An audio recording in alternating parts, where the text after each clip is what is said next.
All right. Noting that it's 7:01 p.m. on March 2nd, 2022.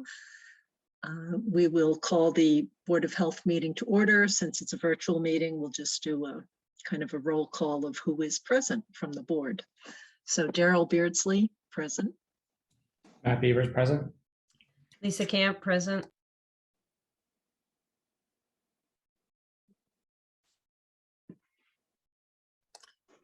Hey, Rebecca, Rebecca, I are saw you you talking, but I think you're muted.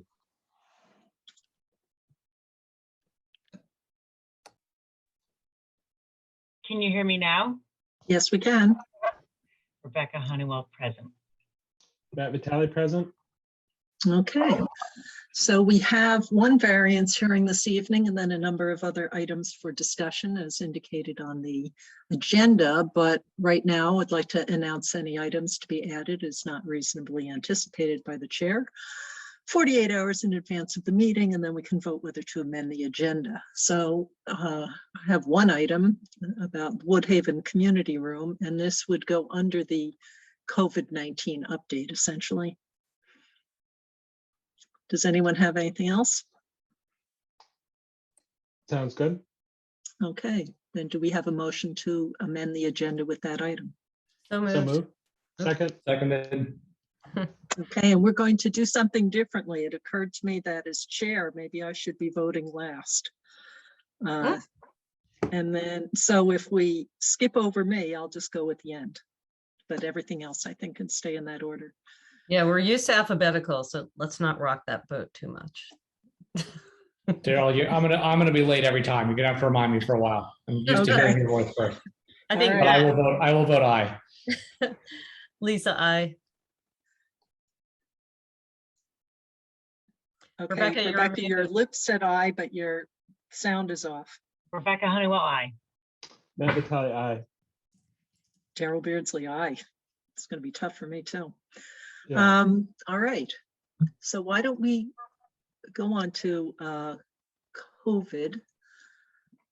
Would you like to give a general update, Matt? Yeah. I'm happy to take a stab. I unfortunately did not have time to present the updated data slides. But I think we can say, having looked at them last week, all the trends and themes that we've seen continue to go down. I think the big, the kind of overall pattern and themes are that we're seeing reduced rates of testing as captured by the existing reporting mechanisms. And that's likely a combination of more people using antigen-based testing, which doesn't come out in the state reports, and then also changing patterns of disease and exposure so that people are also testing less frequently. The positivity rate has been down now to about the 2% range. And while we remain elevated compared to where we were a lot of that last summer, we're sort of downtrending overall in an encouraging fashion across age groups. In terms of school, the superintendent updated the school committee, the joint school committees yesterday. The masking requirement for school will lift effective March 7th. And the state, the CDC, and thus also the state has lifted the requirements for school buses. So we'll transition to mask optional starting on March 7th across the district. There will still be some patterns of exposure for which masking is required. Again, these aren't local decisions, this is DPH. So for example, if somebody has COVID after day 5, if they are no longer symptomatic, they may return to the community, but masking would be required for them.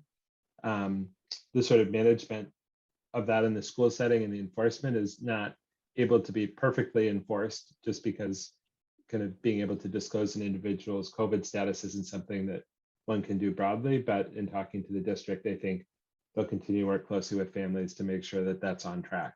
So I think overall a general good news story in terms of both what we're seeing in the community and some pieces of normalcy that I think will be welcome for a lot of our students and families. I think the other message we said in the communication we had with the district and the Health and Hygiene Advisory Group, and that I think also is reinforced at the Joint School Committee, is that these are really encouraging pieces, but COVID isn't gone. We will continue to see waxing and waning disease levels, but sort of much like weather in March, if it's a sunny day, enjoy it. If it's a cold day, wear your coat. I think we're in a period where COVID levels are lower, and acknowledging and reacting to that is appropriate. Matt, I don't know if you have anything else to add. I think just a couple of things worth mentioning. One is that the school is really, I think, doing a lot of work to make sure that there's sort of a culture of acceptance for whether people choose to mask or not. And I think that education is sort of spreading out from elementary on up. And it seems like there's sort of a lot of enthusiasm for just supporting people's individual choices, whatever they are. And I think that's good. I think the other thing that's worth sort of commenting on is that, particularly as the CDC moves towards hospital capacity as sort of their measure of severity of disease, as the other measures become less reliable, I think it's worth noting that for Brigham, at least, we are, at least from the ICU level, at levels lower than we've seen since last summer. And so really have seen a dramatic drop off, and particularly in severe disease in the hospitals, which is encouraging. Hey, Matt or Matt, can I ask a question about the Sure. school nurse capabilities? I was just wondering, I'm very encouraged about the reduced incident rate. Everything's lining up, all lines of evidence, the hospitalizations, the positivity rate, the wastewater results. So happiness. I just was curious if something like the school nurse would maybe have antigen tests in stock. Oh, Is yeah. that something done? Okay. Oh yeah, they So have ample tests available. And I think the other thing we've talked about, I think one of the questions that came up was like, what does the next phase look like, or what do we look like in the future to figure out what we need to do something? And a lot of what we talked about was, we will be hopefully migrating from something that's like population level masking to more targeted responses to particular outbreaks, and having ample availability of antigen testing will be an important part of that. So right now, every student in the district gets a test every week on a sort of 2-week cycle, which will continue, I think, for another 2 months, if I remember right. And then there's also supply that the district has on hand to give a little bit more resilience. And then we also made an ARPA fund request we basically got approved by the select board for that request, but just did sort of half scale order, which I think was prudent in the first order, to again try to provide some more resilience. Because I think what you'd want to do if you had a particular pattern of exposure, whether it was at Pine Hill or some other venue, is to be able to say we're going to test the exposed people serially, and that can be sort of challenging in some sort of in some circumstances. And so having stock on hand, I think, will be really helpful. The school has also done drive-up antigen testing this week, but has had almost zero uptake, which I think is good. And coming out of the holiday, at least thus far, we have not seen a big uptick in cases, which I think is also just wonderful news. great. Okay. I figured that was the case because, like down the road, I mean, I was just thinking back, to strep, and, how, when my kids were in schools, in the secondary schools, that you'd get the note, someone in the classroom had strep, be on the lookout for symptoms and, potentially testing. But with COVID, if, the antigen tests remain a viable quick check, I mean, if a kid went down to the nurse's office with, potential COVID type symptoms and could be antigen tests, that would be great. We could do that now, and we'll continue doing it. Yeah, Okay. that's been going on, and they have, from what I understand, cases of tests available. So no Awesome. no worry about shortages there. Great. Yes, that's been really good. I will also note that the I don't know how many people had a chance to read the DPH call, at least notes from yesterday, but there's some discussion about what the notification is going to be going forward, and whether this is going to move to a like we continue to report it, or is it a sort of locally reported, or is it do we do sort of occasional spot checks? And I think there's still a lot of discussion about what happens with that. For right now, the schools have moved away from sort of sending, during sort of most of January and February, we were sending a daily email to sort of notify the community about case rates. They've stopped doing that. It's being sort of reported on the website, and it was largely because I think Jill Fedor, the head nurse for the district, said she was tired of sending out an email every day that said there were no cases, or there was one case, or like it's dropped off dramatically. And so that information is still available for people, but we're not pushing it out as we were. Great. And then I think the other piece that the school is doing which I'm supportive of. And I think, you know, again, all these things can feel unsettling because it's really different than what we've done, but just, again, pulling in activities that are sort of traditionally done. And so being able to have the drama club do drama and, you know, again, accommodating kids who may need to mask based on either their personal or family circumstances. But I think there's a lot of enthusiasm as a lot of those extracurriculars can start to look and feel more like their traditional nature. So I think it's been really, I think the district has done a really nice job in trying to build the system and kind of respond to it. And, you know, it sounds like has been getting feedback of various types, but I think in general, you know, folks are pretty thoughtful about it. Is it too early for the schools to be, it probably wouldn't be a school issue, or maybe anyone yet to be talking much about the, forgetting what they call it, but the testing and then getting an antiviral pill program? So for Paxlovid, I think the schools wouldn't really apply yet in terms of the approval for kids. I think for Paxlovid, you know, some of the parts that are, I think it's awesome, and I think having lots of testing will be important. I think there'll still need to be some clinical input, just because one of the components of Paxlovid, especially if you're somebody who's done a lot of medicine, can definitely have some medication interactions that you wouldn't want to just sort of do, oh, great, you had a positive test, here's your Paxlovid. Like, I think you still need to tailor it to what's your medication list? Does that interact with any of the constituents? So I think that for the school where testing would come in would be to say, let's have an aggressive cycle of serial testing over a couple of days if we have an area where we're worried about a developing cluster. And that would be the most common serial use, more so than, you know, for early access to antivirals. This might be a question for Matt Beavers. I was also reading that there's some studies going on that show that the protection in children after vaccination drops off fairly quickly. Is that an accepted thing yet, or that's just an early finding of one study? So I think I haven't looked at the primary data, but there were sort of a couple things. One is the big study out of New York State that showed that while the vaccine sort of showed good efficacy during the trials, in which they were primarily dealing with sort of Delta and earlier variants, that against Omicron, there was relatively low efficacy to prevent infection on the rate of like 12%. There was somewhat better efficacy for preventing severe disease or hospitalization, but still lesser than we had originally thought. I think furthermore, there's some evidence that there is sort of a drop-off. So there was sort of a separate study that I also haven't seen the primary data yet, suggesting there was a drop-off after a few months. I think that probably a couple things will come out of this. One is that for the sort of teenage kids where there was an early drop-off, it's probably going to move towards more promotion of boosters. For the younger kids, the study seemed to indicate that there was a big difference between those 11-year-olds and 12-year-olds, which is where the dose changed. And so I think similar to what we saw in the less than 5-year-olds, it seems that dose matters here.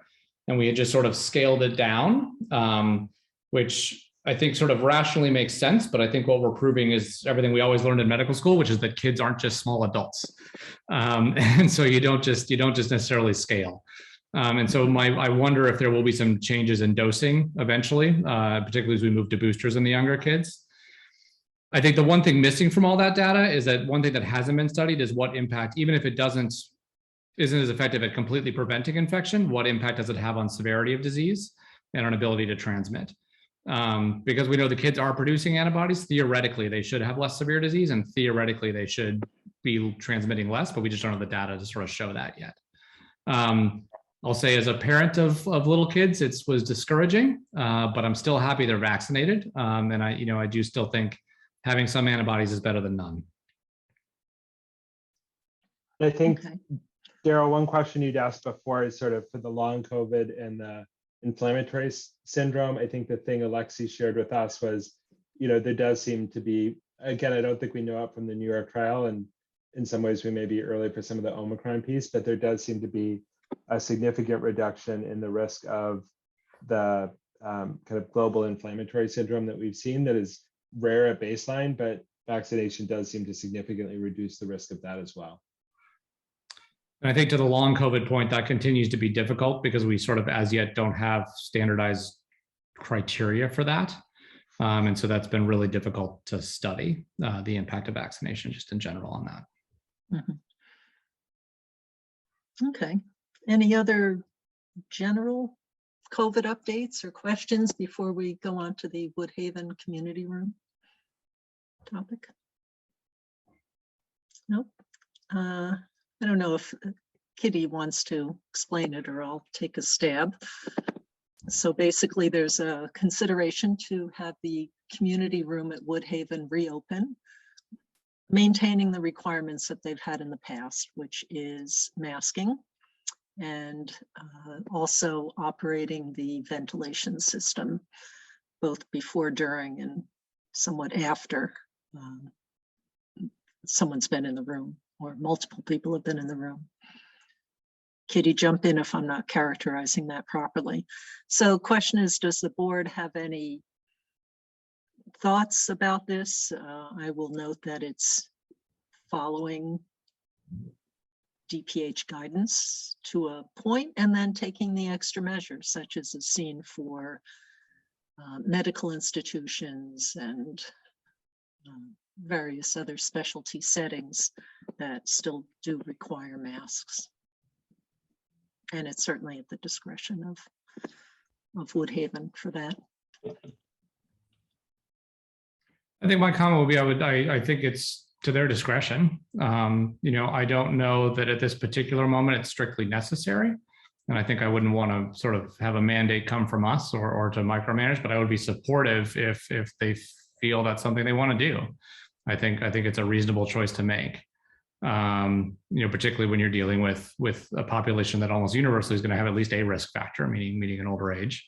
I think it's not an unreasonable approach. But I could also be convinced that the extra measures are needed. But I think I would be supportive of sort of whatever the community there feels is safest for their members. That aligns with what I'm thinking. So anybody else have any comments from the board? No, I would just echo that. Sounds totally right to me as well. I agree. Okay. Me too. Okay. All right. So Kitty, I don't know if you need anything else, but certainly reach out to us anytime. And I really appreciate all the care and attention that you've given to Woodhaven to help them through this. So, all right. Let's see. Other matters. Mark, I'm going to ask you whether there's anyone here for something brief, but I'm getting the feeling that 36 Ash Lane might not fit that bill for 10 minutes. Yes, I'm looking right now and I don't know who DA is, or there's some initials here with different people, but I don't know if the Mr. Dishington's here or if I invited the building commissioner to be here as well to discuss 36 Ash Lane. Yeah, maybe let's wait because I think I have enough questions that it might take more than 10 minutes to understand the plans, which were fairly complicated. So let's see, going back up to chair's business. Public health nurse position, sorry, it's been a very busy few weeks. I have nothing new on that. I just want to let the board know that we received a complaint from a neighbor to Silverwood Farm who was concerned about flooding that might be related to Silverwood Farm. And really the best I can say right now is that the town has been working on this largely through Conservation Commission and I think to some degree with when Sean's on, but maybe DPW. And a consultant has been hired to study the issue and really those results are being awaited. So I don't know, other than noting that we may be discussing this in the future, I don't think we have enough information at the moment to go into it in any great detail.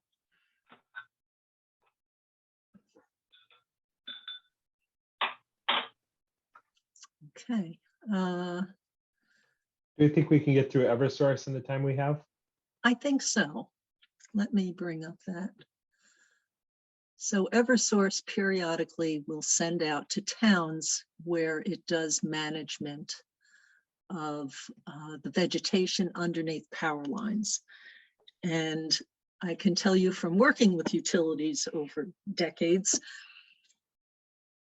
there's been a back and forth over the years over, is mechanical better, or is chemical better, or is something else better? And the arguments against the mechanical are, if they don't do it the right times, they might be disturbing nests of various species or other issues. And it is, again, depending on how it's done, can create a lot of disturbance in an environment. So then various pesticide and herbicide methods are attempted. And there's no perfectly clear answer for how to manage this, is one thing I'll note. In any case, so Eversource has submitted a plan, and they are planning to do herbicide applications. And this shows where. And there is a plan that's been submitted that talks about what they're going to do. And frankly, not all the details are in here, so you really have to go to the website to find that. In terms of what chemicals are going to be applied, when, how much, all of that. So I don't know if anyone has any particular questions. I would love to involve, I think Tom Trainer's on Groundwater Protection Committee in terms of, there are certainly wetlands near there, but also, are there any wells of concern within an area? I don't know what the standards are that Eversource uses for determining where they do and do not spray. I do know that they have criteria. I just, off the top of my head, don't know what they are. So go ahead, Rebecca. Oh, sorry. And then we'll go to Tom. Yeah, my question is, how would herbicides and pesticides be safer for the risk of disturbing nests and birds than mechanical? Obviously, I know we have to do with the individual chemical used, but I would think they all endanger those delicate, fragile little ecosystems. And that is part of the reason that utilities around the country have flopped back and forth between these methods, because it's not an easy problem that they're trying to solve, and the answer is not easy. It's a little bit, I would think in a town that relies on drinking water wells, I would think that there might be a benefit to us overall to encourage mechanical methods. We can certainly submit comments. I would suggest that you take a look at the website that they provided, and research what they're using and how. So Tom? Thanks, Daryl. Yeah, I just was going to ask two things. One, could you send me a copy of this? We have a groundwater protection meeting next week. I could bring it up. And I assume this is a PDF they sent you, or it's a paper? Yes, I have it in PDF form. Perfect. And second, I'm just wondering, since some of the lines, I believe, cross conservation properties, does Concom automatically get this? I'm pretty sure that they were on the distribution list. Ellen, do you recall? Yes, they definitely get it. Good. And I think in years past, I don't know if it was Concom or Groundwater Protection Committee, but I believe I think it was Groundwater Protection Committee, we used to review these more closely. Yeah, I'd definitely like to review it, although I'm sure these large utilities, have things worked out at the state level, so it's probably hard for a town to overturn much, although I would love to review it and comment. Right, so the last time I was walking along this aqueduct trail, I have to say I was looking at the vegetation and musing about whether there were other ways, such as establishing the growth of things that do not interfere with the utility lines, their electrical towers there.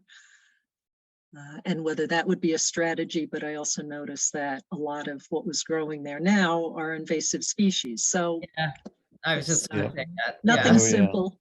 Yeah, yeah, and things that like don't have, you know, long root penetrations, but then you're basically talking about like restoration type project, which I could guarantee you they'd say we'd have to pass those costs on to the ratepayers, and there's all of those, you know, it's a whole cost benefit analysis, unfortunately, but I think it's worth looking into, and you know, Mhm. certainly if there's any issue about protection of private or potable well water or wetlands that is of concern, I think we should absolutely bring that forward.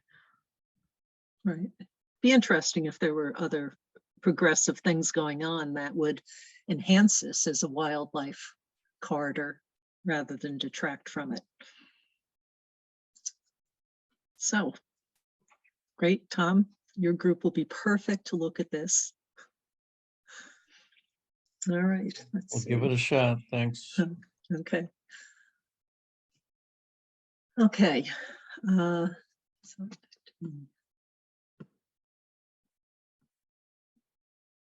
agenda, anything else? Let's see. We could talk about minutes. I know I submitted a few minor comments. I believe others have also. And if I will ask for a motion to approve the minutes as amended. So So moved. moved. Second. Hey, any other discussion? Okay. Matt Beavers, aye. Beavers. Oh, perfect. Lisa, I. Rebecca Honeywell, I. Matt Vitale, aye. Daryl, I. Okay. All right, we have a minute until our hearing, but variance hearing, which is going to be for a septic replacement at 30 North Main. But first, Ellen, let me find out if all the green cards have been received. Well, this is a continuation from last. Oh, meeting. you're right. Continuation. Sorry. Yeah. So it's ready. The answer to that would be yes. Still open.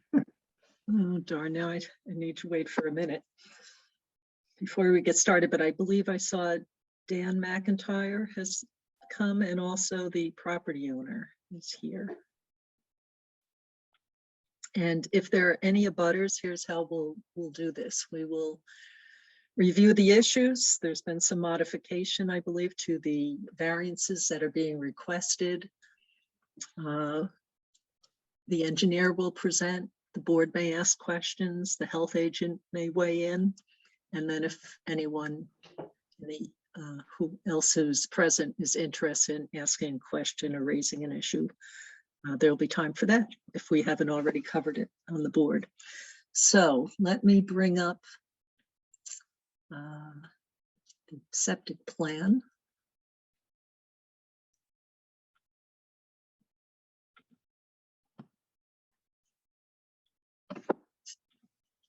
And is this the, no, this is the only page, all right.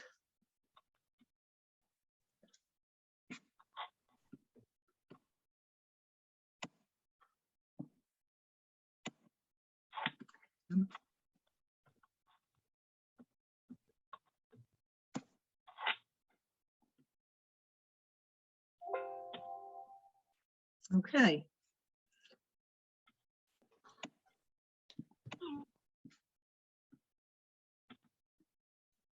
So Dan, are you on? Is it 7:30? Yes, it is. Okay, It's 7:31. so this is with regards to 30 North Main Street, where we had proposed to put the new septic system on the abutting property. This was done because the 30 North Main property was just too small to put it on there. And by using the abutting property, which is owned by the same person, we were able to improve the offset to the well, not only the on-site well, but both abutting wells and the two public wells where there's zone 1s and zone 2s encroach onto the property. So we're able to put the leaching field not only to meet Title V requirements, but to meet the Sherborn well offset requirements, and actually get out of the, not only the zone 1s of those public wells, but also get outside the zone 2s of those public wells. As you may recall, the board was a bit concerned about putting the system on an easement. So the owner and I reviewed that, and we've gonna defer to the board's good judgment on that. Even though it is allowed to put a system on an easement under the Title V maximum physical compliance, the board is just not ready to do that if it's at all possible not to do that. And in this case, it is. So we're proposing to subdivide the 3234 North Main Street and grant approximately 8,400 square feet to the 30 North Main Street and allow the system to be on the same property. And by doing so, it does not make 3234 North Main Street fall into non-compliance with any respect of Title V. So they still have the sufficient land area to design a Title V septic system when that system is ready to be replaced. The second issue that came up was with respect to nitrogen loading. Even with the addition of 8,400 square feet to 30 North Main Street, we don't have sufficient area to meet the nitrogen loading requirements of 440 gallons per day per acre for a 3-bedroom home. We'd need at least 30,000 square feet to do that. We end up with 20,000 square feet. But we are not increasing the bedroom count at all in this. It's a 3-bedroom house, and it's going to remain a 3-bedroom house. And under the DEP policy guidance for boards of health with respect to nitrogen loading, it's not an automatic that you have that we're required to put in nitrogen reducing technology if we're not increasing bedroom counts. And the policy guidance gives boards of health some examples of where it might be appropriate and where it's not appropriate. And they're suggesting that if there's any area wells that have elevated nitrogen, then it might be appropriate to do that. So we provided the board with the nitrogen testing over many years for all the area wells in the town or in the downtown area. And there's really no nitrogen concerns at all in those wells. In fact, they're below, most of them are below the 5% or 5 milligrams per liter planning goal of DEP, and none reach up near the 10 milligrams per liter water quality standard. And particularly the two closest wells at Heritage across the street and C&L Frosty, they're trending downward well below 5. So we don't see really any nitrogen issues here, and it seems to be trending in the correct direction. So we think the improvements we're proposing by meeting the well offsets for both the public and private wells in the area, and again, not only the Title V setbacks, but the more strict Sherborn setbacks, is proof that we're not really going to create any issues with nitrogen. And we're asking the board to approve the plan without nitrogen reducing technology. Can I ask a couple of clarifying questions? And I don't know if this is kind of best for Dan or best for Mark. I think for me, one of the parts that's important about this project in general is that we're starting from a state of 18th century non-compliance, and we're moving to a state of 21st century compliance with a discussion about a subset. in terms of nitrogen handling, is there any data available or any insights that you can offer about how a cesspool would perform for a given amount of effluent and nitrogen handling as opposed to something like a septic system? Or is it moot and this is really not a sort of how it's distributed, but really mass per unit area? Like, is a cesspool worse at nitrogen than a leach field, or does it not matter because nitrogen's nitrogen and it's really how much square footage is allocated to the property which is served by the system? No, a cesspool is worse at nitrogen reducing because we're taking the effluent or the sewage directly from the house and putting it right into the ground. And in this case, definitely closer to the groundwater table than a system with a 5-foot offset. So you've got nitrogen reduction that's happening in the septic tank, which we don't have with a cesspool. And then we've got nitrogen reduction happening in the 5 foot of impervious soil underneath the leaching trenches in the Title V system, where we don't have that at all in the cesspool. So it's a vast improvement over existing conditions. I would agree with Dan on that, that a cesspool does not perform the same way as a system that is being built under the new Title V requirements. In respect to nitrogen loading, the state does leave it up to the Board of Health's professional judgment on how they want to handle that. They do provide in that policy that Dan mentions within his most recent letter that there are systems that are considered, such as this lot for a ½ acre, they're nitrogen reduction systems. And again, it does, as Dan noted, it talks about the well on site of the property and if there's nitrogen issues of the on-site well. Just so the board knows that professional judgment of the board, I did call the DEP, spoke to Claire Golden, and she said, whatever we decide to do, the board that is, you'll be setting a precedent for future reviews that might be smaller lots that need to replace their system on in the acreage that doesn't meet the requirements of Title V. So, but to answer the question, a cesspool, anytime you can replace a cesspool, that's an improvement. If we were to, if the homeowner were to put in a nitrogen loading or a more effective nitrogen modern system, would that meet Title V? Would that Yes. satisfy the state?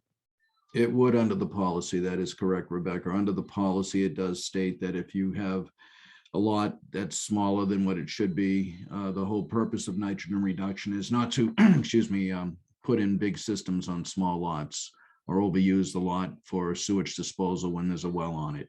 So indeed, if you put a nitrogen reduction system, you're allowed for a ½ acre. In this case, you would be allowed to have a 3-bedroom house. So it does state that in the policy. Darryl, I know you're running the meeting, but I did share the policy with you. It's all on page 3 if you needed to look at that right now. But those comments that I just made are coming off mostly from the last page on the nitrogen reduction policies.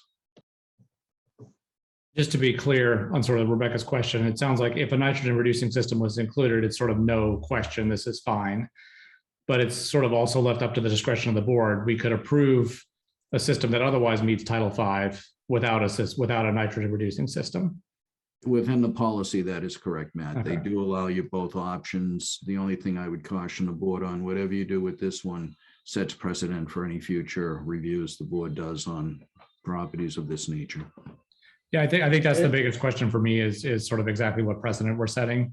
I agree with Matt that I think in a situation in which we're going from a cesspool to a modern system, I feel like the benefit here is the fact that we're not seeing high nitrogen levels locally with a otherwise outdated system, and we're vastly improving overall makes me a little more comfortable, potentially not requiring the nitrogen loading system. I think if someone had, like you said, I would sort of wouldn't be willing to like put in a bigger system without like on a smaller lot. to like let someone increase a room size, right? Like I think we're not setting precedent for that. I think we're, you know, we're taking a house, we're not changing the size, we're overall improving the system. And so there may be a way to have the precedent at least be narrow enough that we could get there. I'm not sure I'm there yet, but I think we could get there. And we're not we're not providing variances to the required setbacks and, you know, a host of other things either. I Oh, feel- the well setbacks, we're probably gonna have to do property line setbacks, right? But Yeah, but the what I would say, like the priority yeah. setbacks. So I think that considering the fact that we know, even though I think it's fantastic that the nitrate levels are going down, it's probably because of the efforts that have been made in the last few years to upgrade septic systems.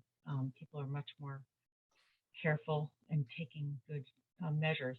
But I also think that it's a very sensitive area, and there is a history of some problems. And so I would lean towards using being proactive and using a nitrogen reducing system, just because it just obviates other problems and it would satisfy the state's requirements. I think that might be the smartest way to go. That's my opinion.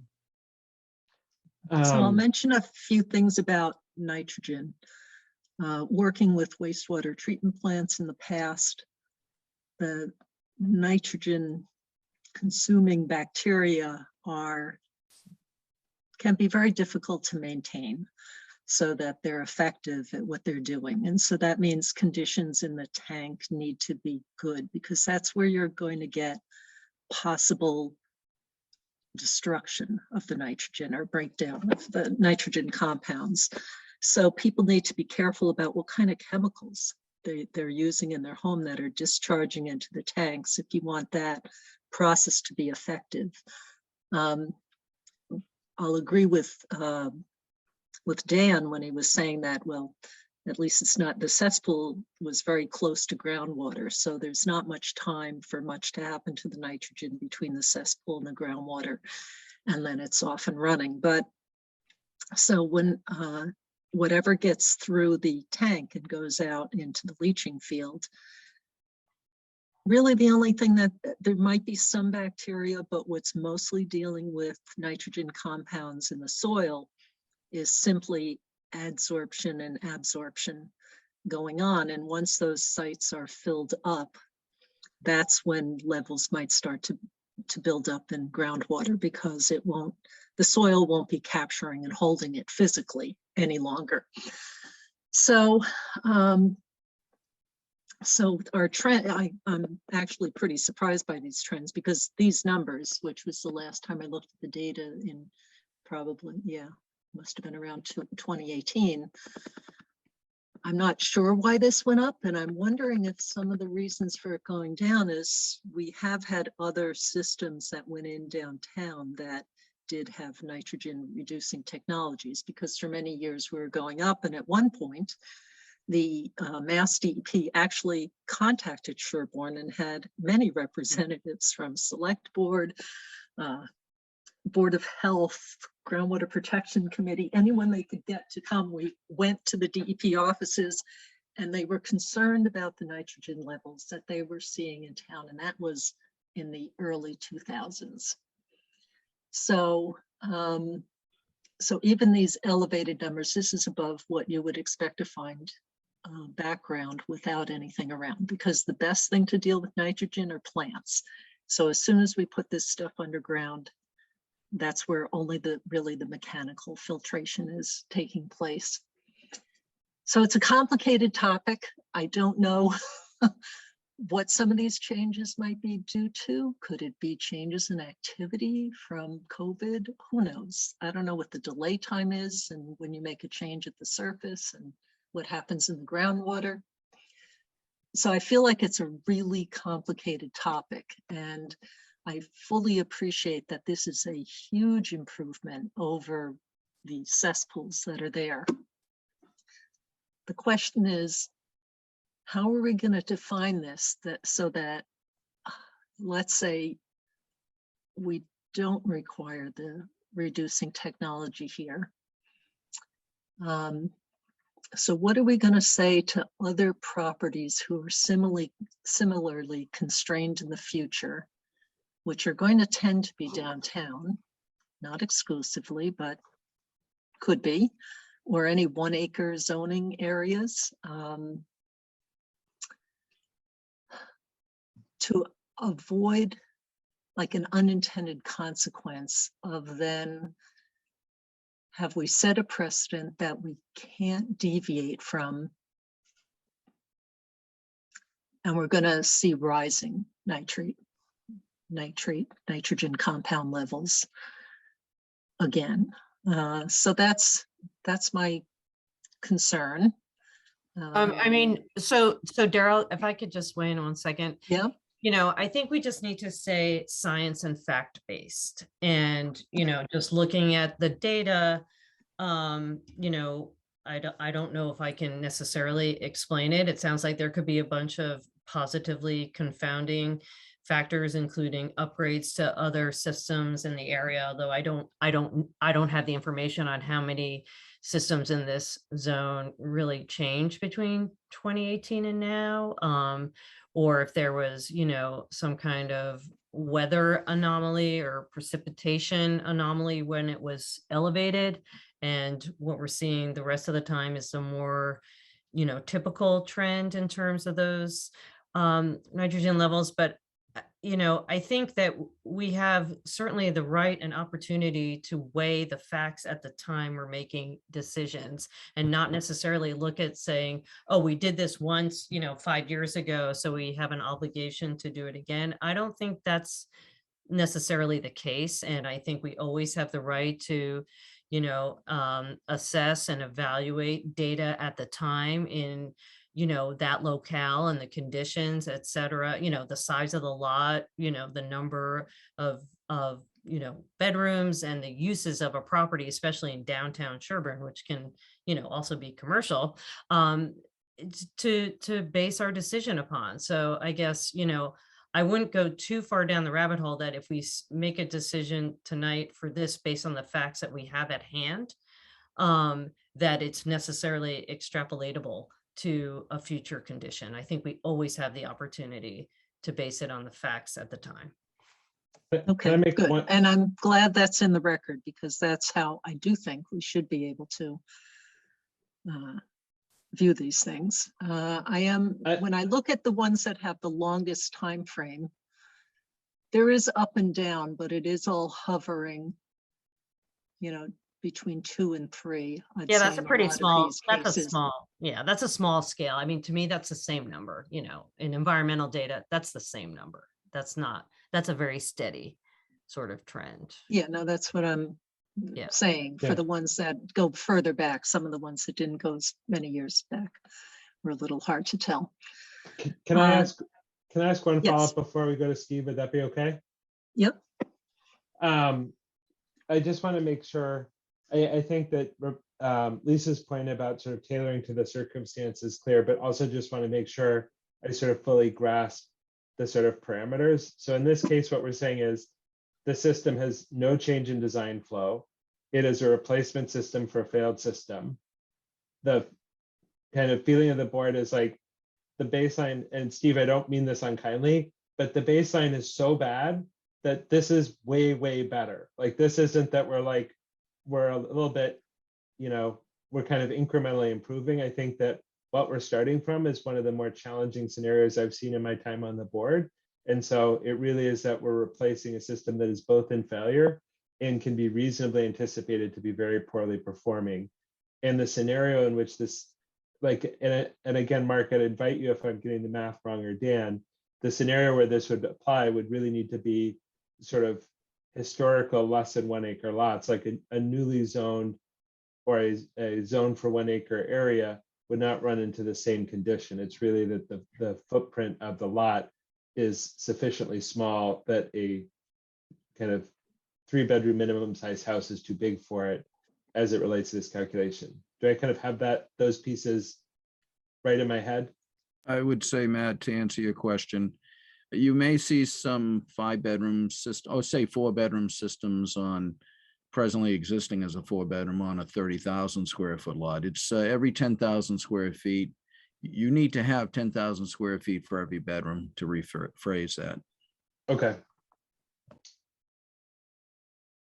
Okay, and before I go to Steve, Dan, I just want to ask one other question. So let's say for down the road, we see levels going up downtown and the town is looking for measures to do something, and let's just, for ease of not having to worry about costs, say that the town is willing to invest in it.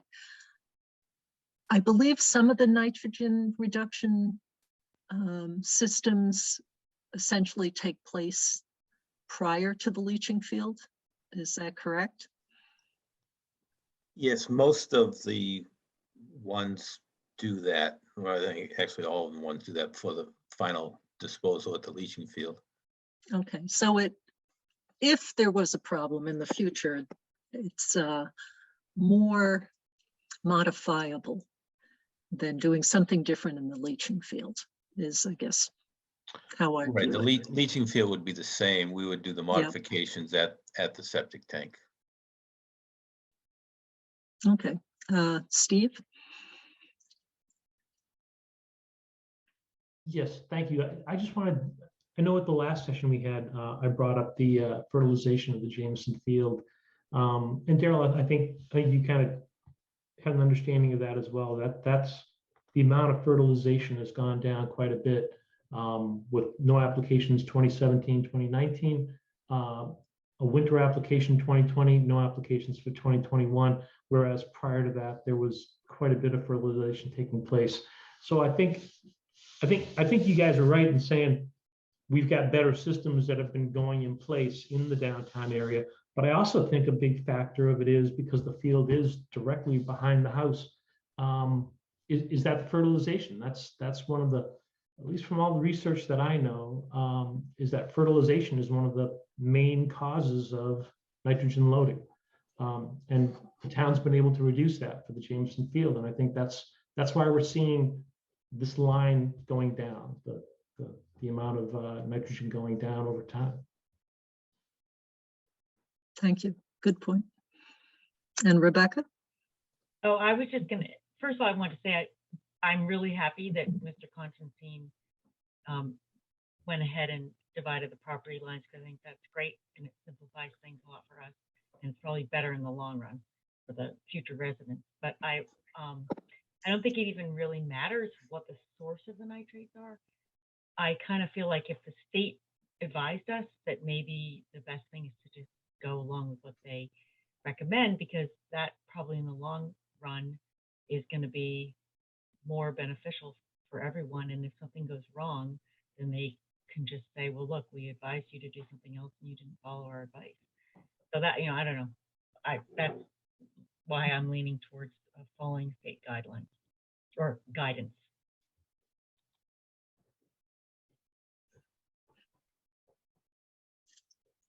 Okay, are there any other comments at the moment? Just one other kind of clarifying comment, just to make sure that sort of understand the different implications. Are you kind of not holding you to a quote, but kind of a general scale of what the cost of the nitrogen reduction piece of a system like this would be? Is that sort of, at least in my head, I'm picturing cost is the principal downside, but if I'm missing something else, please feel free to add that as well.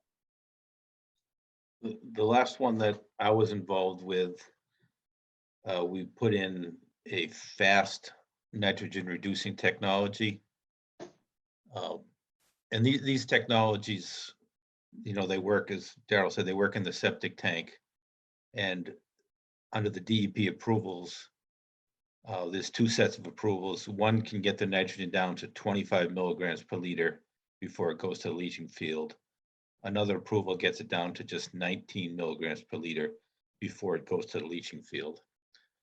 So the effluent leaving the tank, even under the nitrogen reducing technology, is still above drinking water standards. So a lot does happen in the leach field.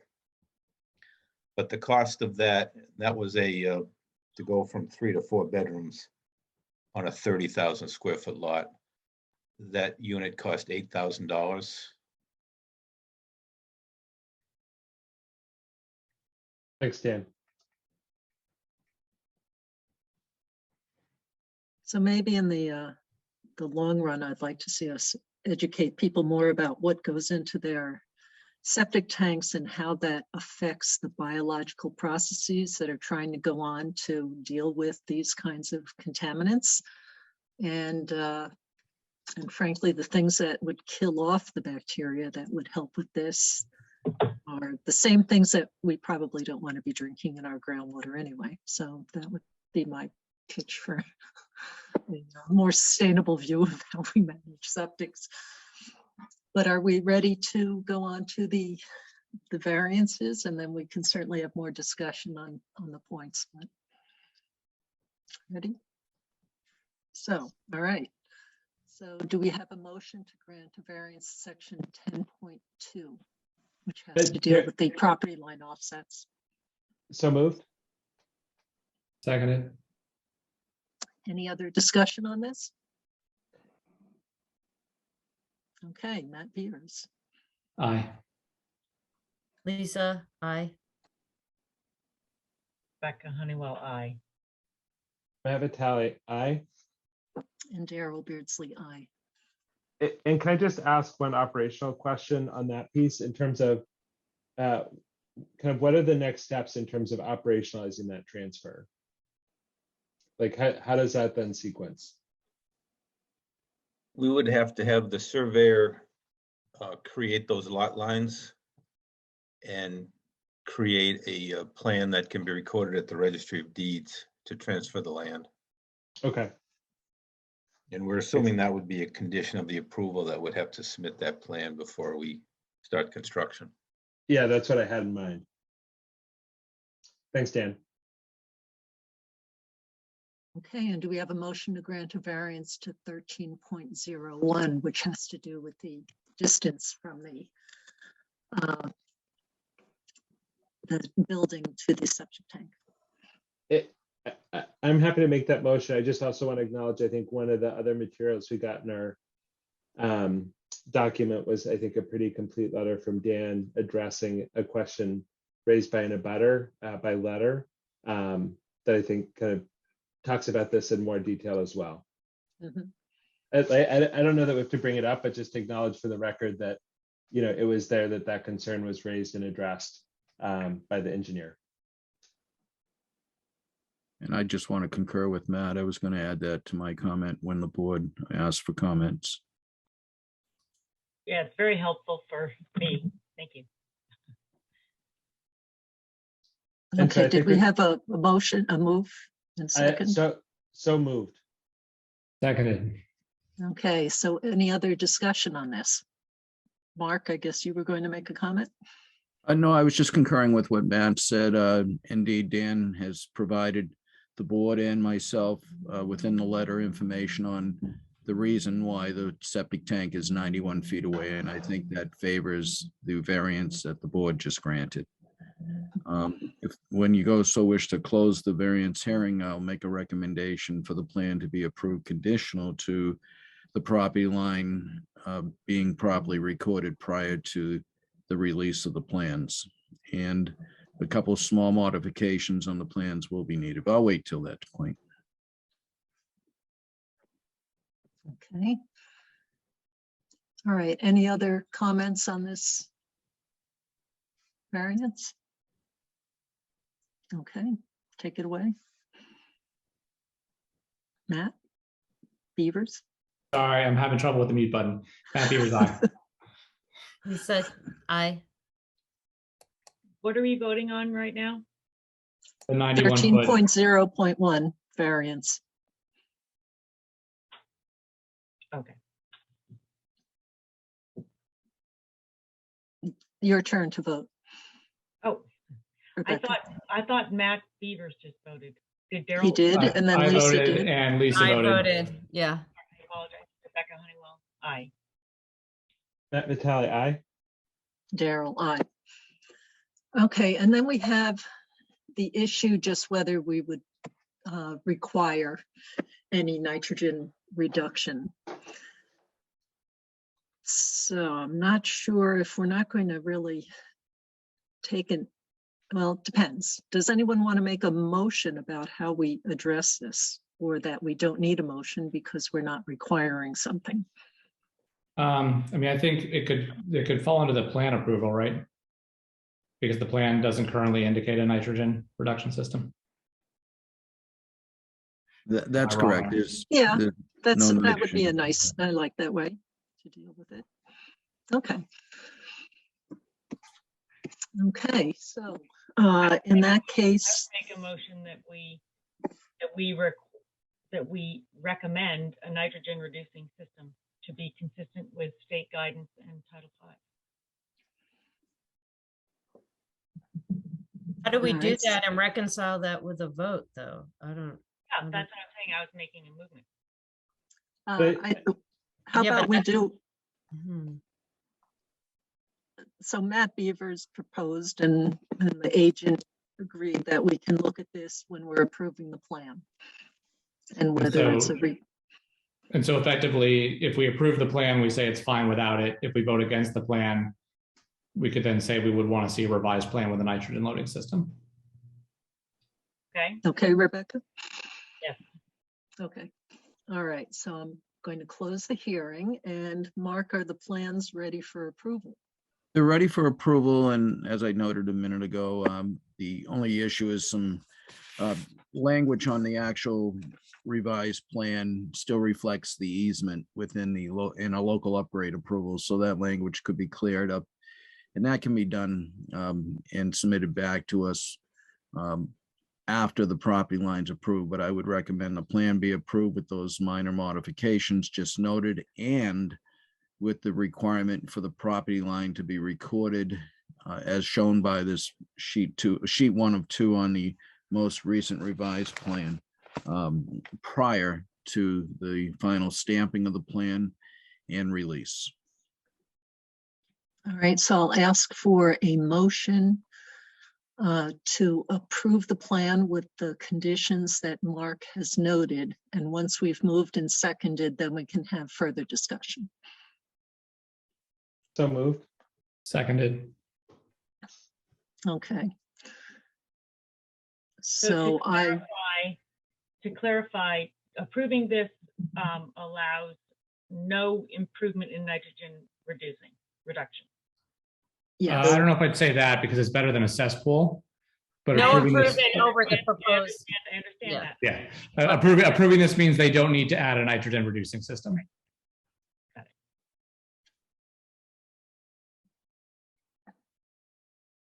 so And- any other comments? So, I mean, I guess my own opinion is I would prefer to see a nitrogen reducing system in big picture, because I think that we know that downtown is a nitrogen sensitive area. If we're saying that that's the case, what we're really saying is there's no scenario where we would consider not allowing a nitrogen, where we'd allow proceeding without a nitrogen reducing system in a scenario with an undersized lot. I think in this case, like what we're considering is we are having no change in design flow. We are replacing a system that there's certainly other lots downtown that are continuing to use cesspools. And we're replacing that with something better without increasing design flow. And so for me, it feels like we're making progress towards a substantial improvement in a thoughtful way. And so while I'd love it if Steve said, hey, I'm going to totally do that. You convinced me. It was a heck of a meeting. I'm sold. But at the same time, I think it's important to recognize that what Steve has proposed is a substantial improvement from the status quo that's probably existed at 30 North Main for upwards of 200 years. So, that balance feels like it should matter. And if I were the homeowner, I think that it would be important to me. So I find myself deeply ambivalent. I think my own inclination is to lean towards approving the plan. But at the same time, I recognize all the tensions and the concerns that we've seen in that an area that's got denser development than is typical in other areas. And for me, a very important part of that is this is a replacement for a failed system with no increase in design flow. I would not reach the same conclusion in a different scenario because I think we're demonstrating a clear and definitive improvement in the nitrogen load that is present at that location. And that is not the same that could be said if you said, well, we're doing this, but we're also adding a bedroom. I think then we wouldn't know that we're reducing the nitrogen load compared to the baseline. Good point. But aren't we also setting a precedent by not requesting nitrogen improvement? But I would say, like, if there was another property like Steve's that was in an analogous scenario, my feeling is that we are reducing the nitrogen load as it exists downtown. We're tailoring that to the specific property. I would love to reduce it more, and that's really appealing. But if the precedent is to say homeowners are making the choice to replace systems, we also have situations where we require, you've got a cesspool. If there's a property transfer that's a failed system and you need to replace it. And so I think being thoughtful about how we incorporate that's important. But I can really see how a reasonable person could disagree with me on this and say, nitrogen, like, just ask the Cape. Nitrogen loading is critical. And if you miss that genie, it's real hard to get them back in the bottle. I think that's it's a little different than my point of view, but I think it's a really valid one.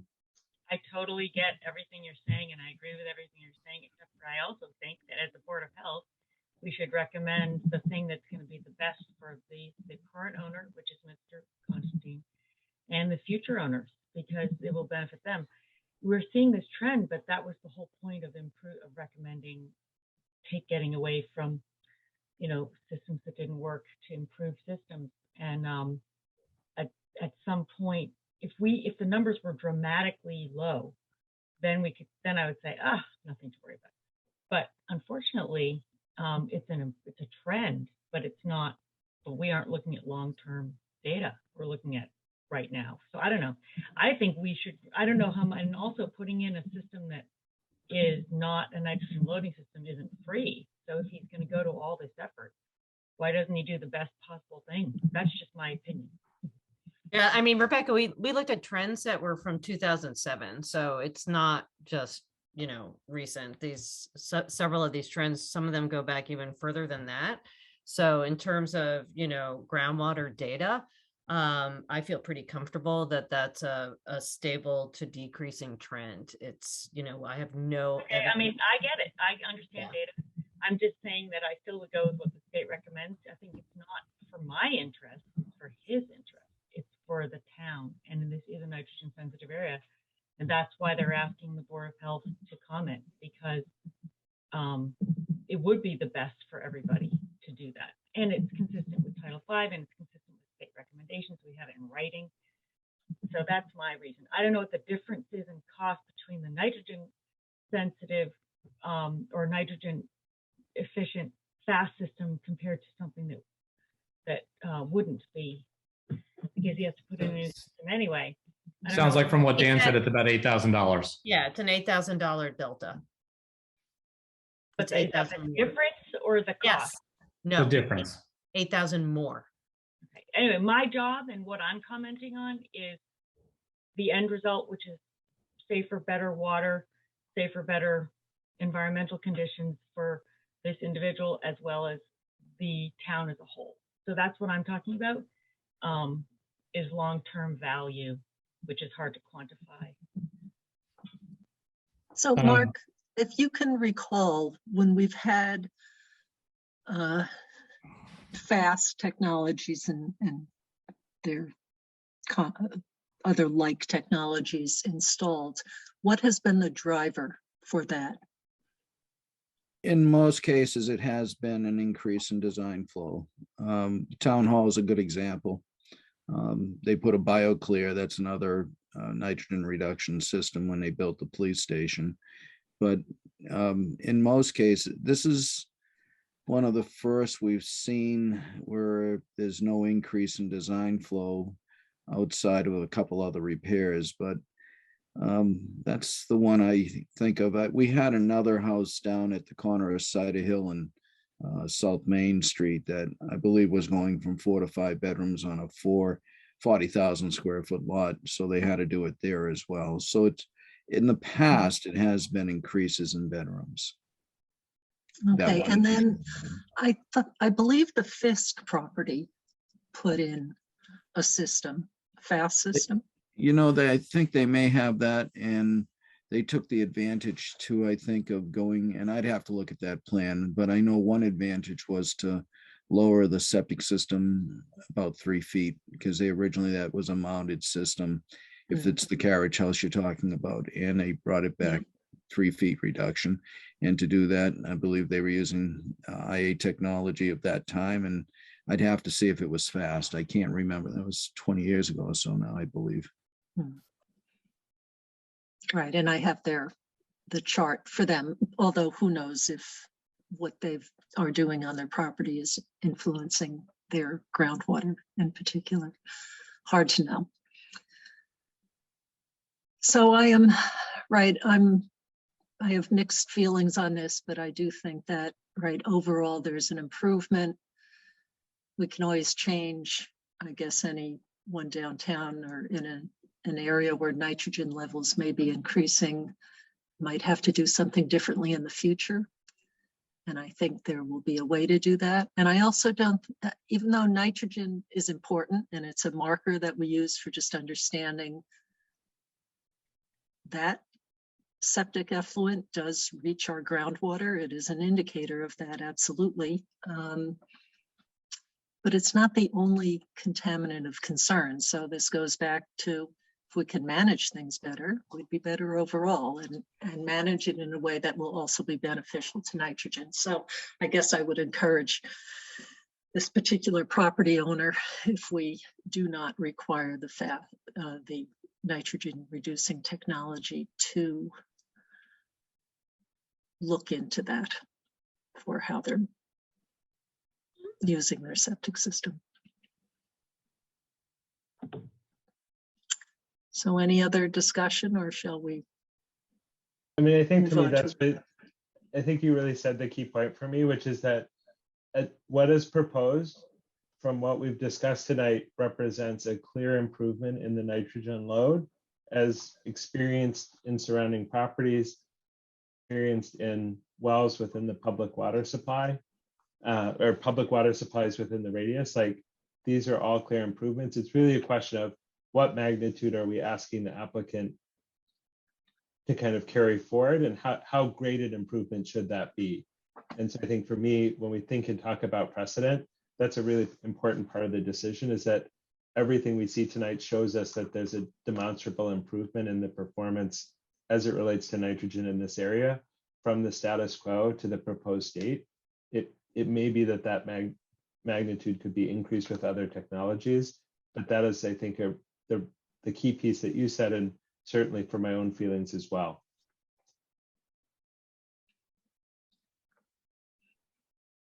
All right, so are we ready for a vote?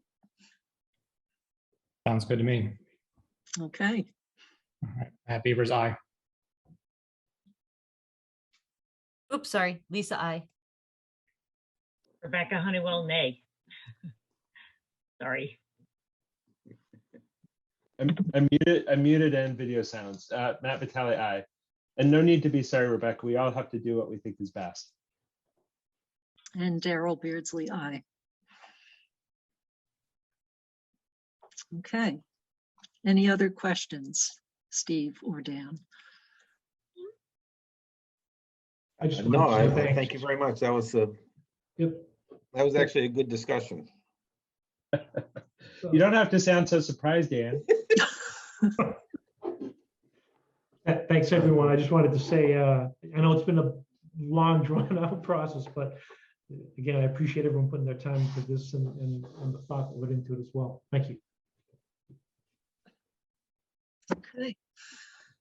All right, so now we have Lot 3 and Lot 4 Farm Road for discussion. And And Daryl, Matt? is it okay if I take the baton from you? Absolutely. Perfect. I will say I have to step away for like 2 minutes. I will turn my video on and wave when I'm back. Perfect. Thanks so much, Matt. You know, so I think this was an agenda topic we posted at the last meeting. And I think that with the timing of when the deficiencies were provided to the applicant and his engineer, I think that they need to have more time to kind of catch up on that and to respond to those. And so my goal for tonight is just to have a sort of open meeting compliant scenario environment for board to ask any follow-up questions that came up following the last meeting, I'm, sort of happy to just kind of briefly discuss that. But my hope is that rather than sort of having a discussion now and then a discussion when we consider the revised plans, that instead we save the bulk of our discussion for when Dusheng has been able to revise those plans and respond to those pieces and then consider it in totality. Does that sound, kind of looking first to the board, like a reasonable framework? Yes. Perfect. Lisa, Rebecca, any other comment? I can kind of give some brief updates. We can have follow-up questions, and then we can, I suspect, plan to include this on the March 16th agenda, depending on the timing of kind of when things get revised and how much time is available for review. Bring us up to date. Perfect. So again, I think that I don't want to get into technical details because I think it's important for the applicant to be able to respond to sort of what was communicated. I think in terms of the punchlines, the major issues that we sort of talked about were ones that in general had been brought up at our last meeting. I think the question of the open drain remains one of the things I think was communicated to the applicant. I suspect that there'll be further discussion on that topic over the course of this project. But again, I think that's most appropriate to let the engineer and the applicant have time to revise that and kind of bring that conversation back at a future date when we're considering the plan. And then the other issue was as it related to the vehicular access and the recorded A&R lots and the plan for lots 4 also include 3 building envelopes on them, which would appear to trigger the requirement for a special permit from the planning board. Again, I think these are issues that will continue to be worked on with the applicant and the engineer and the abutters. But I think those are the big topics. I think many of the other elements were sort of less policy scale and more kind of clarity of the plans or other kind of plan adjustments. I think those are the big ones that we talked about. And I think that'll end up being the focus of future discussion when we get to that point. Is town council going to weigh in on that discussion as well? What I would say is I don't know that this is the venue for us to kind of say what town council will do or not do. I expect that, a wide variety of people will be working with a wide variety of councils to figure out how to thoughtfully arrive at some consensus and plan to move forward, whatever that looks like. Sorry, I just asked because our board wondered whether we should consult them. That's what I meant with asking. Yeah, I suspect we'll have some more moving parts in that regard. I don't know that I've got a lot more I can add tonight. But I agree, Rebecca. I think there's a lot of subtleties in a lot of this, and I think that I suspect that we'll find there's differing points of view and arriving at some. Ultimately we have to arrive at decisions and kind of move forward with those in the best information we can. And I suspect, kind of a lot of different stakeholders will have a lot of different councils, but I just want to be sort of recognize, I think we've got a lot more discussion that will come and I sort of think will be best served if we kind of have those conversations once as we get the final punchline from the applicant, because some issues may be moot when we get to that point and maybe the areas that we need to focus on. So rather than speculate, I just want to give them a chance to, kind of revise their work and have the conversation once, if that sounds reasonable to folks.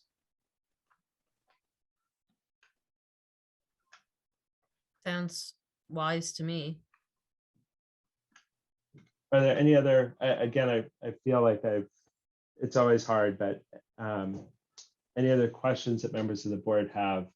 And then we can kind of talk about just next steps and timing, because I know there's a lot of folks who are pretty invested in this, and I just want to try to think through timeline a little bit.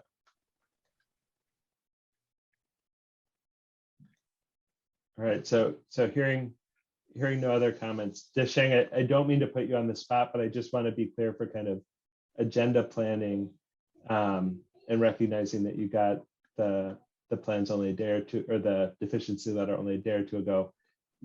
what seems like a realistic timeline from your standpoint? Is this something that we should plan to have on the March 16th agenda? And do you anticipate that that will be ready, for a kind of review in a timeline that could be compatible with that? Or is this something we need to push to the April meeting? Yeah, thank you, Matt, for that's a good question. Definitely appreciated your thoughtful process dealing with this. So my thought is I did very quick read of the deficiency letter, both, and just as you summarized, rather than go every item of it, and you are perfectly summarized the most two critical ones. If we don't get that two critical one agreed on, the rest of it is no meaning to moving forward from my perspective. So we can, mostly those are very ecological ones I can work out with Mark easily. But the open surface drain and the public access, I think that even seems like a little bit easier to deal with. It's just need to get a special permit. But this open surface drain is definitely, if it's possible, I would like to focus on that. I'm going to provide a comprehensive analysis on that issue and then present it to the board for discussion.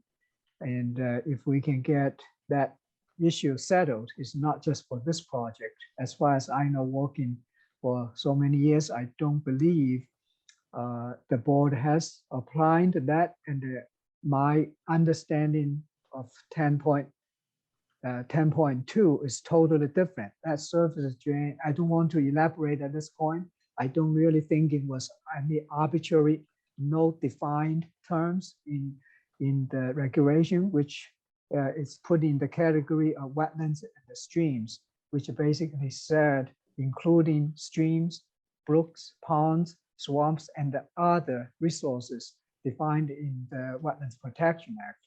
So there's no any other place defined it. And the only one open drain in Title V defined has to be a discrete channel or an open culvert. So other than that, there's no definition, and which is only require very minimal setback. And further looking into your own regulation, which seems like a contradictory or is not consistent with the setback requirements for the solid subsurface drain pipes, and so which is only 10 to 25 feet setback. So this drain is basically more or less consistent with in the Title V as we consulted with DEP as well as the board. Darrell, I think you talked to DEP. It's Desheng, I'm sorry, I know I'm interrupting you. I don't mean to be rude in so doing. What I would say is, it sounds like you're preparing a response to the deficiency letter. I think my question for you isn't that we're going to adjudicate those issues tonight, because I really do just want to do it once, and I want both the applicant and the butters. No, not at all. I just want to make sure that we sort of, as we try to think about timing, I want to make sure that you have time to prepare a thoughtful response. I also want to be transparent with the Moores and other abutters about what our timeline will be, and then also sort of recognize that we also have to integrate that with the other responsibilities of the board, and kind of try to figure out as transparently as we can. If you said, I think I can get a response and to that letter, this week, then certainly it seems reasonable to say March 16th is a reasonable time to include this on the agenda. If you felt like you would need more time since that was provided to you, then we'd say, let's do this for the first meeting in April. So I think that's a question I'm really trying to pin down. And I am sure we'll have an extended discussion about the open drain, and really welcome your point of view and your background and expertise in that. And the same for the experts retained by abutters.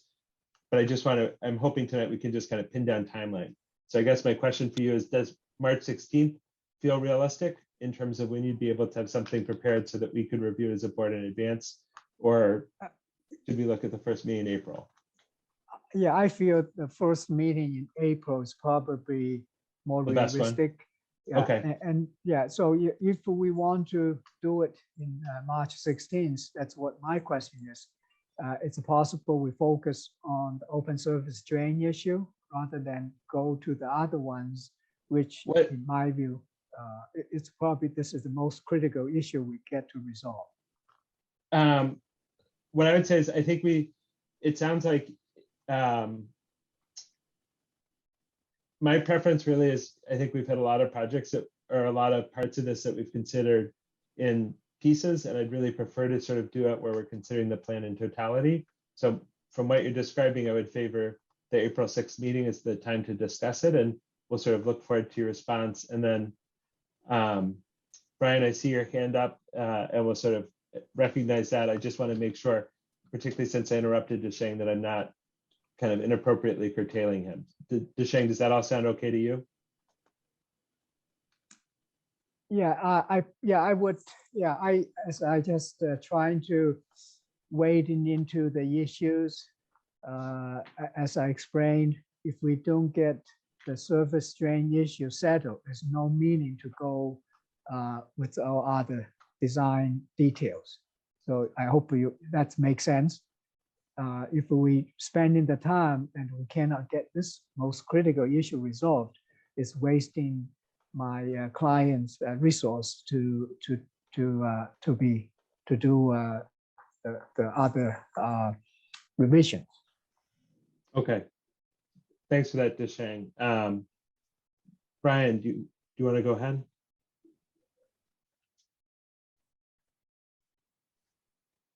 Yes, thank you. No, we appreciate the fact that when we asked to be heard tonight, that we were informed that the applicant had asked for these issues to be withdrawn. And we therefore asked our experts and our attorneys not to attend tonight. And Matt, I appreciate wanting to do this all at once. There are other things in motion with regards to to the 53 Farm Road lot that we're asking be held or put before the board at the next meeting. So that might have some crossover effect. But I appreciate you noting that our experts aren't here tonight, and we look forward to having an opportunity to speak in front of the board when they're available. Okay. Thank you. Thanks, Brian. Any other comment or any other discussion by the board?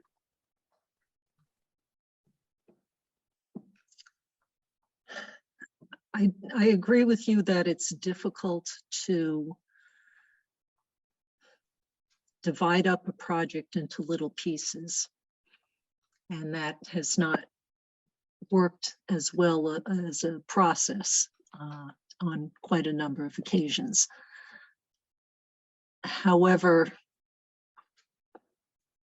I wonder, just as we have had discussions with other people on a particular aspect of something, to explore a sense of the board, whether this might be one of those cases where we narrowly focused it on To just the sort of say, open drain.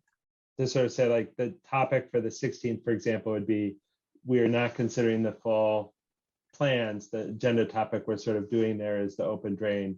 That then lets Desheng target his feedback. And it certainly, I know in our last meeting, was a really long day. And so if there are thoughtful strategies that I think can integrate the project, but not end at 11 o'clock, that is pretty appealing.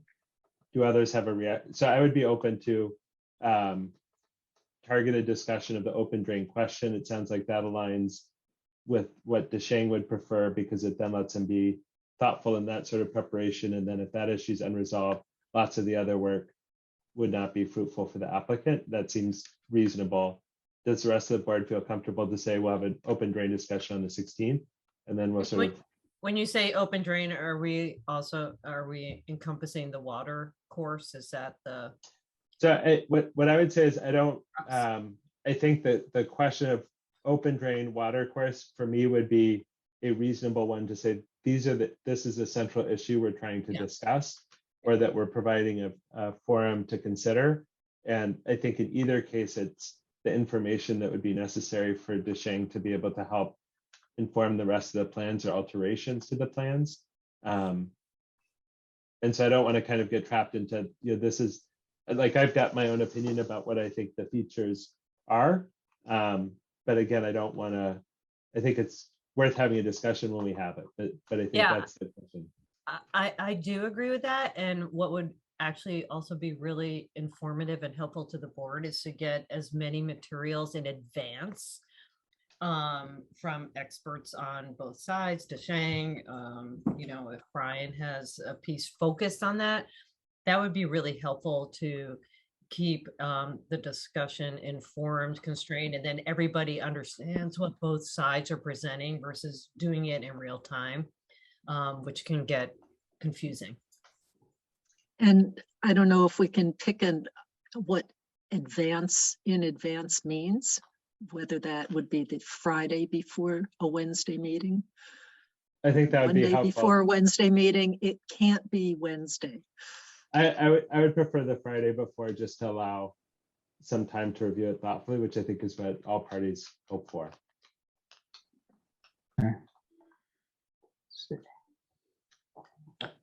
I see Brian and I see Bob. So why don't we go, Brian, because I saw your hand first and then Bob. Oh, right.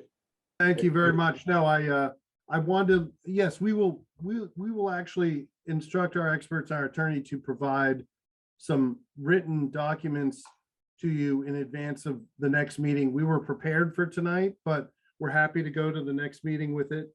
And I was thinking, just kind of after having Mark here yesterday working on our own septic issues, since we have this extra time before the next meeting, this might be a good time to go get current data at the site in terms of seeing where those high water levels are.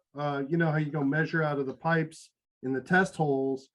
Maybe that's something that, Mark could do with DeShang at some point between now and the next meeting to really prove out those, projected high water levels that they were talking about in his July report. It's a very, I think, quick thing to go measure water levels. Maybe that's something that would help not only our experts, but DeShang and also Mark and people at the town make a more informed decision with regards to groundwater and surface water and stuff like that. So but we are absolutely prepared to provide things in writing to the board, and we look forward to doing it, and we'll make sure we do it well before Friday. Thanks, Brian. Bob, go ahead.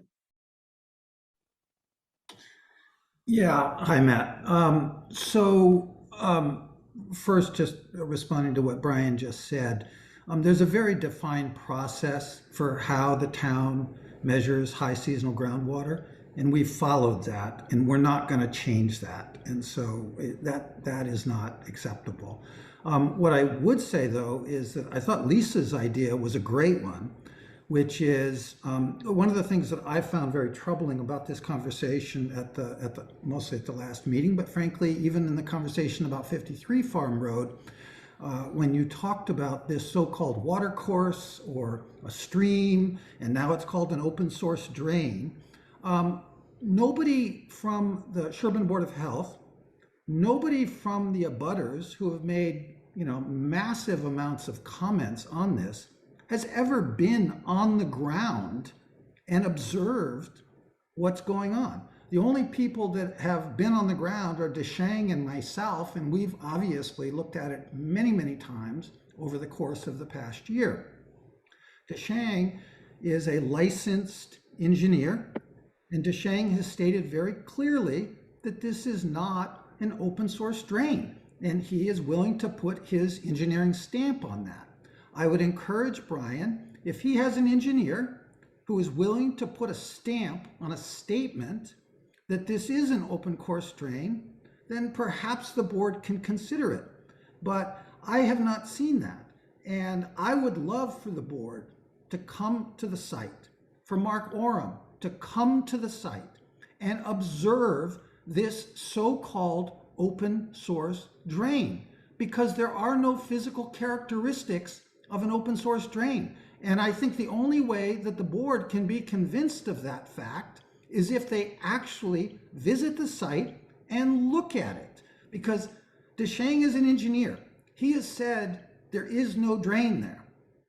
And if you're going to disagree with an engineer, you should come on the site and physically inspect it. And I invite you as the property owner to do so. And Bob, are there any constraints on that? I just want to be clear. I think I certainly appreciate the invitation. Again, I prefer to adjudicate this when sort of various experts in council and everybody's prepared to do so. But if members of the board or others were interested in doing that, what are your expectations about how that would play out? Because I certainly wouldn't want to trespass.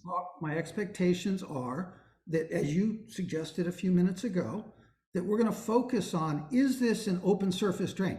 By the way, I just want to mention, and I think the board is aware of this, but I want to make it very, very clear that we all know this is an illicit discharge that we're talking about. This is a pipe that is illegally coming onto my property from 2 culverts in Farm Road, and frankly is being drained into also from Josh Slavin's property across the street.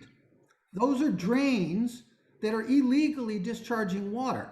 As you probably know, I am insisting that the town remove that pipe, which frankly will make this entire problem disappear. And if Sean wants to comment on it, that's up to him. I think he's on the call tonight and he can comment or not. But I have insisted that the town take this drain out.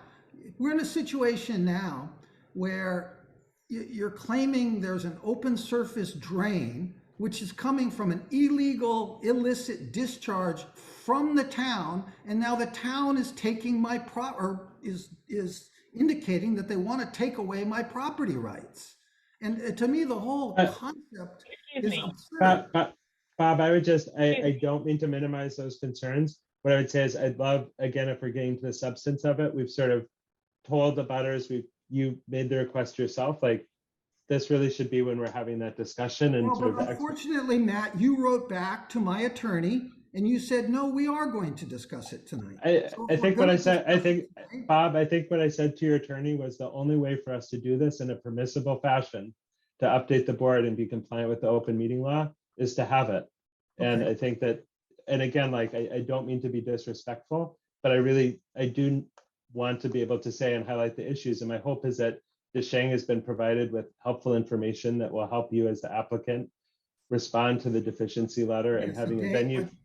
Yes, 2 days before the meeting, we did get the again letter at the last minute. That's true. Yes. Again, Bob, you are providing editorials with which I would disagree. It's not an editorial. That's a fact, Matt. Last minute's not a fact, but again, go ahead, Rebecca. Yep, fire away, Rebecca. Mr. Murchison, I apologize. I visited the site 2 weeks ago. I Really? saw it from the street. I mentioned that at the last meeting. That is how I made my comment, based on my own observation of the water coming out of the pipe. Okay, I think. So please do not make statements that are grand without just being sure. I do not believe that you can stand on the street and make a call about whether there are physical characteristics of an open surface drain. I think you need to walk down on the property. I am inviting you to do so. I appreciate the invitation, Bob, but I also think, again, I just want to be really clear, like this is clearly going to be a rich discussion that we'll have together. I think we need to have it once with experts, with lawyers, with whoever wants to be present. And engineers, Matt, we need engineers. Absolutely, Bob, thank you so much. I feel really comfortable that I understand your feedback. I hear it. I appreciate Desheng's input. I'll look forward to his written response. I am hopeful that we'll receive that in a timely fashion that allows us to review it before the meeting. I appreciate Mr. Moore's willingness to assure us that that will happen. But unless there's further discussion by the board, I'd like to close this topic. Matt, may I say two further sentences? Bob, unless it's something real new, I'd prefer not, because again, we've sort of talked about this. And if there's meaningful, substantial things, I certainly appreciate the invitation for the board to join, and that's certainly new content. But again, I want to reserve the discussion on the topic for the meeting on the 16th, when folks have had a chance to reply.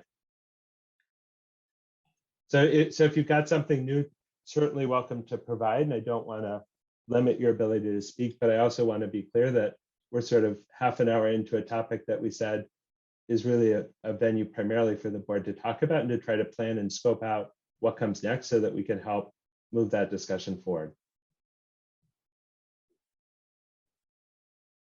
So Bob, I don't know what you're going to say, but if sort of So with that Matt, caveat, go ahead. Do we have a plan for the board and or Mark to visit the site and physically inspect what is being called an open surface drain? So Bob, I'm not going to sort of ad hoc go to that. I certainly recognize that's the thing you prefer. I look forward to seeing the response from Deshang. I look forward to seeing the materials from the abutter. I appreciate what sounds like an open invitation if we get there. I don't Well, know. hang on a second, Matt. It's not an open invitation to come on a property that is occupied by folks at the moment. It's an open invitation that if you let me know a time, I will meet you and escort you onto the property and we can all look at it together. That's what the invitation is. Fair enough.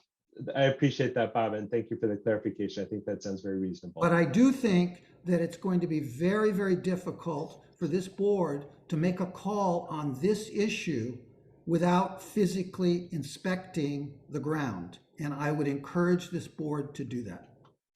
Much appreciated. Again, I see hands still going up, but I'd like to end this topic. I think the purpose of this is not necessarily to provide a venue for back and forth. Again, so Brian, I'll sort of ask you the same thing. If you've got something new, great. Otherwise, I'd like to close this topic and move on to the next one.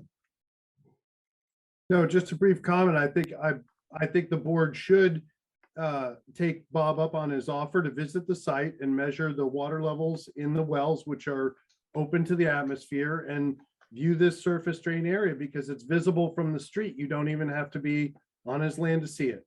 And again, I want to be clear, Brian. Thank you. I appreciate your point of view. I think Bob was also quite clear about his position on the water levels. So for the purposes of the record, Bob, no need to clarify that. I think we all recognize the issue. And with that, I'll close the topic. Any other discussion by the board before we move on to, I think, 36 Ash Lane? Not for me, except before Brian leaves. I just want to check with him whether he wants to add another agenda item that you were hoping to talk about tonight, but we didn't receive that request early enough. So if you stay to the end of the meeting, we'll be talking about agenda items, but if you'd like something specific added for the 16th, now's your chance.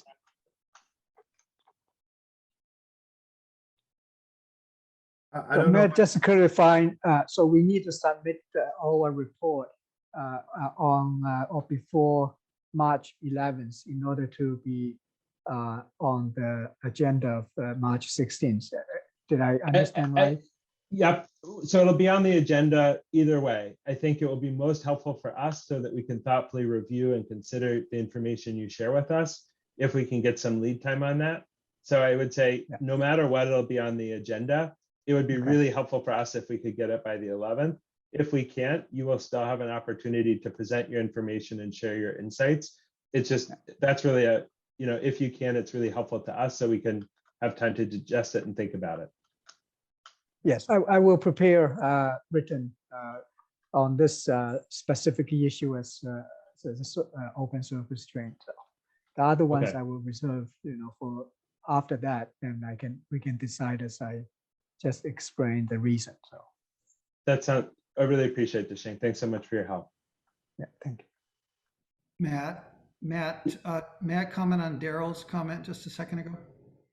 No, I mean, Bob, the venue for this is, we need to be able to conduct our business. And so I think. Matt, Daryl just brought up. Bob, I'm in the middle of a sentence right now and I haven't recognized you. You have often provided feedback about what things you think are appropriate for the board to include or not include on an agenda. And I certainly welcome any concerns you have about open meeting law, but I think it's entirely within the scope of this board to set its agenda. I think it's entirely appropriate for members of the community to request topics that can be placed upon it. That is not an area that I'm looking for feedback from an applicant or any single member of the community about what they think is appropriate or to sort of edit or editorialize on what the board's allowed to consider, because I think that's really part of what our job is. I think you're certainly welcome to provide feedback, but since the topic hasn't been even raised yet about what the question was, I'm certainly happy to provide context, which is that Mr. Moore had reached out with a question, with a topic that had been at the last meeting. He had asked whether it would be included tonight. We said that since it was not a listed meeting topic, it would not be included tonight. If he wanted to have it discussed at a future meeting, that would be appropriate, but that without due posting, it was inappropriate for us to discuss it tonight. So I think that, you know, in that regard, if that's a topic we want to have on the 16th, it's certainly one that's appropriate for us to talk about and consider. And so I guess that, yeah, I'm sorry to interrupt, Daryl. Oh, no, fine. I was just going to say it would be helpful, I think, overall to know what might be on the agenda. And I would think that would be of interest to more than just Brian and the board. Perfect. So maybe let's try to find some specific times again, just because I know there's a fair number of people and folks will have various people who are coming as consultants. And so setting specific times would be helpful. Ellen, is there a time on the agenda for the 16th that would naturally accommodate what is likely to be a 60-minute discussion on the open drain? If you can give me a minute, I will go and pull that agenda, but I can't do it without going to a different computer. Okay, fair enough. Yep, If if there's one thing I can do with grace and dignity, it's fill a silence. I'll be right back. Perfect. And then I think that Brian, my recollection from the email was that the topic that you wanted to bring to the board was a pattern of pumping at 53 Farm Road. Is that an accurate description of the topic you hope to be able to address? Okay. Again, I don't want to talk about it in detail because it's not a posted item for today, but I think we'll have one agenda item that will be the primary appointment, which will be the discussion of the open drain, because that seems to be the scenario where there's the most interest. I'd like to carve out an hour for that because I truly think it will be an hour-long discussion. I would then recommend that we follow that if it's feasible with other appointments with the question of the 53 well pumping topic that you'd raised. I would ask that if there's specific information you can share with Mr. Murchison or Deshang or others before, if everybody comes into the conversation prepared, that would certainly be appealing. I leave that to you and Bob to figure out, but I think the more that folks can know coming into the conversation what's going to be discussed, I think it's generally helpful. But similar to how Deshang is not required, like I know Deshang works incredibly hard and will work to provide us a report. If something doesn't happen, so be it. But the more information you can give, I think the better. Okay. So the March 16th meeting, there is one variance hearing already scheduled, but it's scheduled for 8 o'clock. So there's the hour between 7 and 8, and then. So let's start with that hour, if that's the hour we've got, and then we'll sort of need to segue into the variance hearing. But I'd like the idea of starting this discussion at like 8:30 makes me cry a little bit inside. And so I think that starting early and really being able to kind of hit the ground running is pretty appealing, both I think for the board and certainly for the folks attending. So would you want it to start at like 7:15 so you can give any other updates and chairs business first, or start it right at 7? About it 7:05 or 7:10. Okay. I like that. Okay. I'll put 7. Which do you prefer? 7:05, 7:10? 7:10? Let's do 7:05. I'll be on the edge of my seat, just thick with anticipation. Okay. All right, I'll put it for 7:05.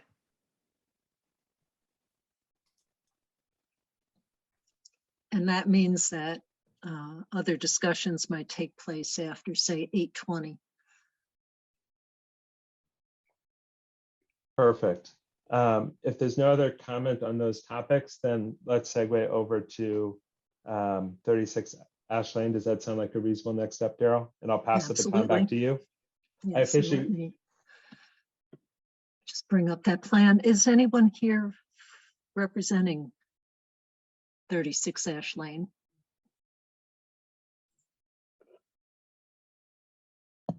They were notified, Daryl. The developer was notified, or general contractor. And the building commissioner may may have been busy tonight, but he was also informed it would be on this meeting.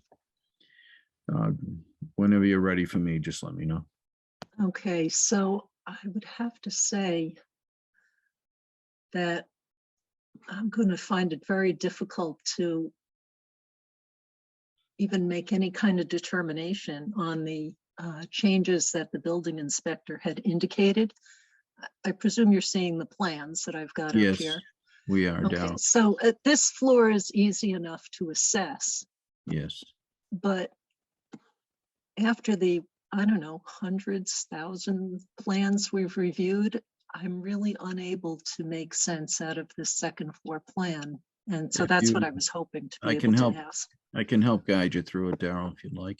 I mean, there are a few things where this, I can't tell if this is roof line and what does a solid line here mean versus Yeah. it's And that I not can't clear, answer. and it doesn't match up exactly with what the building inspector had observed. So I think some of this might just be clarified by a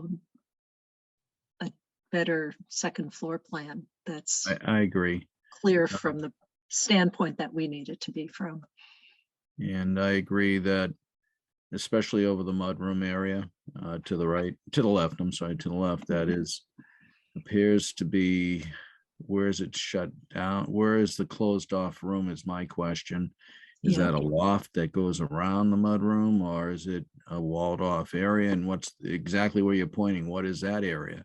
Is that a room to be? Is that the room that the building commissioner is discussing? I'm a little lost there. On the other side of the house, on the right side, it's a little easier to follow, but I'm right here where you look into the bedroom on the upper right, you'll see a set of stairs with an arrow pointing up. And those stairs go to a loft on that floor and open to that bedroom, upper right bedroom. That's a little bit easier to understand, but it appears that the loft goes all the way to the other side, and there's bathrooms below it, and there seems to be closets at the bottom left of the upper loft. So Right. I'm like, I agree with you. Is that whole area being built up and open to the stairwell? And I think the walkway over the upper right bedroom will be open as a loft. But what's going on the left portion of this? Because there are bathrooms below. So the only opportunity I could see to not have it closed off is near the stairs, because they couldn't open it up any further. They'd be into the bathroom areas. And then the closets are a question that I would have as well. I was hoping the general contractor, Mr. Dishington, would be here, but he's not. So my assumption looking at this is that though there was a railing along the stairs and along the area over the bathroom. Okay, yes, that darker line there. Yeah, and the rest of this was an open loft area. That's what's being said by the building commissioner in Okay. his overview. I took a quick look at it, but it's in rough construction, as the building commissioner noted, so it's hard to determine what's going on here. And I would suggest that maybe they be a little more definitive. Might it be within a legend to the side explaining what this loft is and where it's closed off? What's the purpose outside of a loft? Because it's a large area. It's basically almost the size of the bedroom below on the bottom left. So, you know. And so it sounds like our questions are, if this is all, if Matt's interpretation is right and that's all railing, then this is sort of a loft and it's just a different design than we typically see, because it is not common for us to see a loft off a bedroom. But understanding that's the key, and That the is true. closet, you know, and the closet gives us some pause. And then, right, so it's a stairway up from that bedroom, then Yeah. leads to a loft. And so again, like, it's not like, I think that the design here is different than a lot of houses we see, where I feel like we've sort of got mastery of the colonial, and you know, this layout is definitely different than what I'm used to. And I would echo Daryl's point that I think having the contractor here would be really helpful to be able to kind of help orient a little bit about what those notations mean to help us as it relates to room counting. And then Daryl, can you go back to the second floor with that? Because for me, Yes. like the loft, I can kind of, I think there are ways that the loft could make sense. I'm struggling more with the other room, and so I think for me, that's the Yes. other big place I'd have questions for the building inspector, because again, if it's not a loft and it's a room, then I don't see how we can get there with the information we have. And that, I agree with that comment, Matt, because we have allowed parent retreat rooms or offices off a master bedroom that, as long as there's only one way in through the bedroom, that would be allowed. The only thing here that's different, it's on a different level. So that's why it's being brought to your attention. The other room is concerning. I don't know how it's being designed over the mudroom, and I'm just reflecting what you just said. I'm very confused on what that is going to be. So I will note that this loft describes exactly where I'm sitting right now. So I feel like I have a handle on that. Yeah. The other one, I'll turn my camera on. The other one I am much more confused about is what's happening over the entryway. Yes. So this is my loft with my railing, and that's my bedroom. Anyway, continue. Okay, so going back in history, at one point, probably, I would say the change was made less than 20 years ago, but there used to be a limit on room size before an area would be considered 2 rooms. And that was eliminated because houses were getting bigger and what have you. So how we interpret this extra space connected to something has evolved over time. And as Mark pointed out, because really there is only access to this through that bedroom, usually we've seen master bedroom suites. This is not the master bedroom, but it is a suite, essentially. And so we have permitted that to be counted as one room. But I would like this clarified in part because of the comments of the building inspector as well.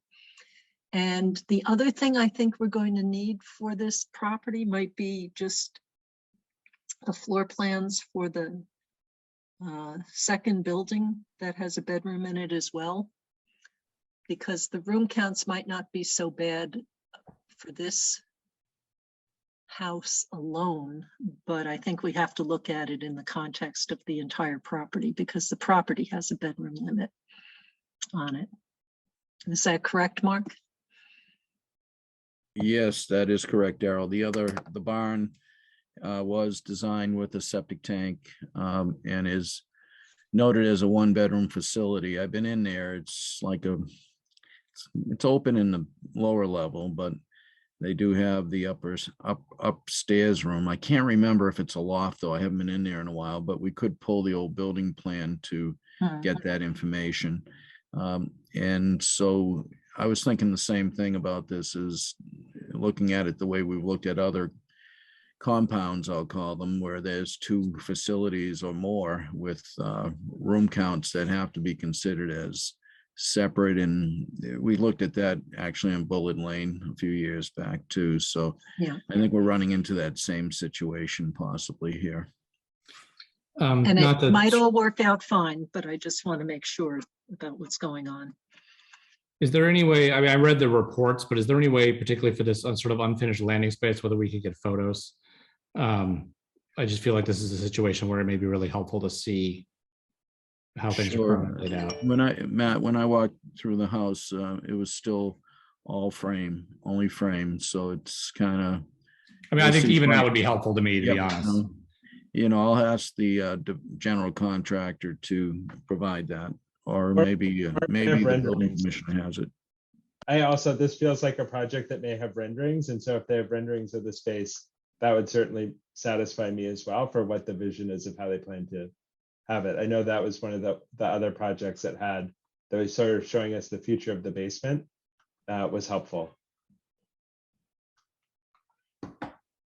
Okay, and then the other, I just like some confirmation. This is a lot of space for storage, but it doesn't appear to have windows.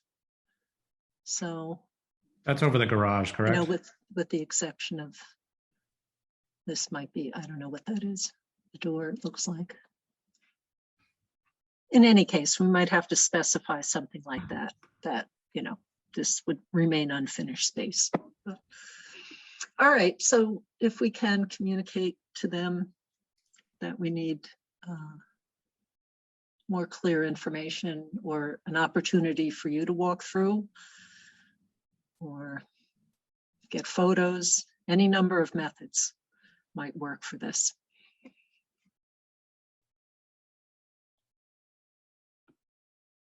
Okay.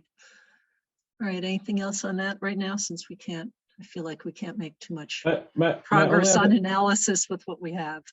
My only other comment was looking, and again,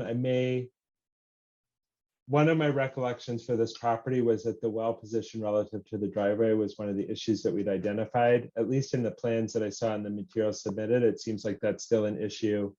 And I had a couple, Daryl, can we just pull up the, which one? Oh, I guess, Mark, at least in the materials, there was like a site plan that included like the well and the other stuff. Has that been revised since the previous conversation, or I'm still looking at the old plan and that's why? You may be looking at the old plan. They did resolve that finally, and it did get approved. So I think it got approved last November. Okay, perfect. All right. All right, sounds good. Thanks, Mark. Sorry to interrupt, Daryl. Okay. Let's see. I think we're up to agenda items for the next meeting. I think we've got new draft guidelines. I don't think we've done that one yet. Oh, yes. Thank you. Thank you. All right. What about the complaint receipt? Do we need to do anything about that, or? That's the one where the town has hired consultant to study it, and we're still awaiting the results. Okay. Before we can really, they're evaluating the situation. Okay.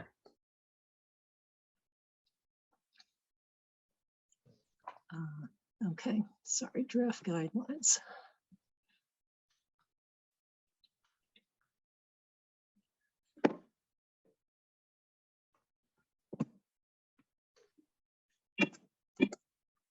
Okay. So I hope you had a chance to look through this, because I don't think we're going to go through all 11 pages. In short, there is new legislation that is seeking to provide more multifamily housing in places that have access to public transportation. That's the shortest way I can think of to say that. Including that there should be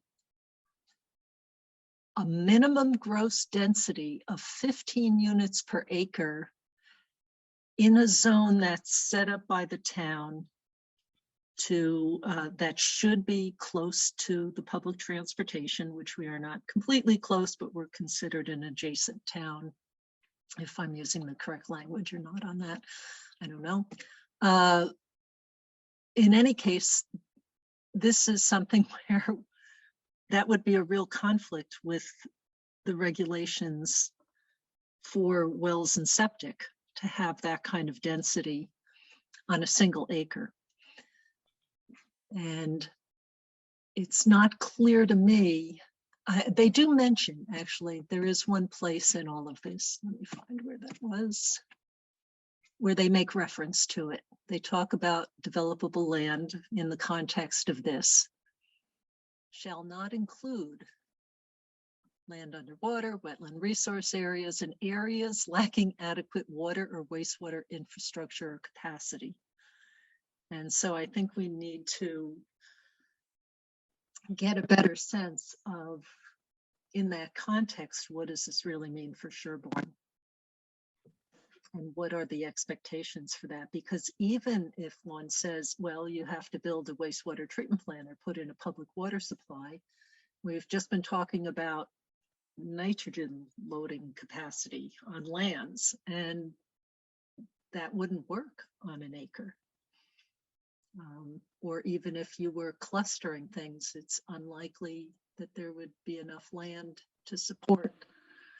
I mean, Daryl, though, I mean, for something to be a multi-family housing unit to even be zoned or possible, you wouldn't be talking about that on an acre of land. No, but they Yeah. want the 15 per acre, and they want X number of acres and X number of units based on a few formulas. One is percentage of, oh, sorry, I have not mastered this, but like percentage of current population or of housing stock. Do we have Gino's, at least the draft response that I remember reading, I was like, oh, they did a really nice job describing how almost totally impossible this is in our area. Like it was something like it requires. Yeah, like, I agree, because it says lacking adequate wastewater infrastructure and things like that. We don't have any of that. Right. So, I mean, a lot of this is, I mean, to me seems unlikely to be considered suitable or even, you know, compliant with this new policy. So, I don't know. Trying to remember where. Was it in the email?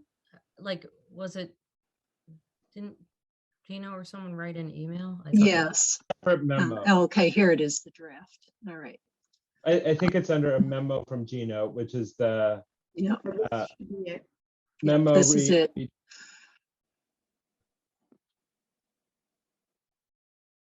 And right, so he talks about infrastructure, and it's not, the only addition I would have, and I'm not saying it should be this language exactly, but in addition to the wastewater, getting enough water to support a dense, highly populated development, right? 750 well, we did two-bedroom 350 units or acres. whatever else it might be.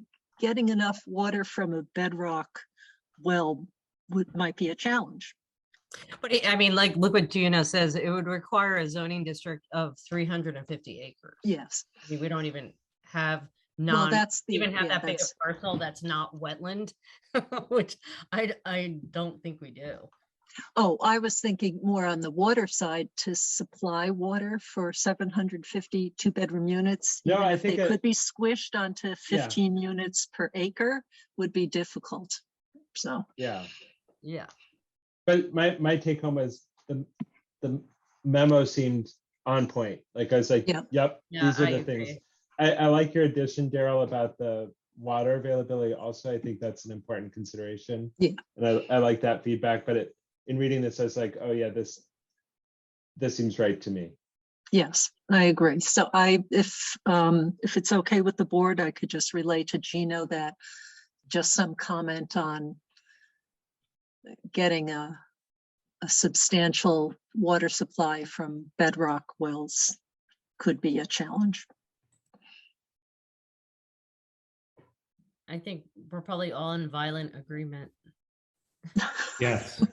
I don't know what I don't violent think- I agreement don't looks think like, but it sounds good. Yeah, I don't think there's anything controversial about what is being said at all. Yeah. Okay. Agree. All right. So back to agenda. Agenda items.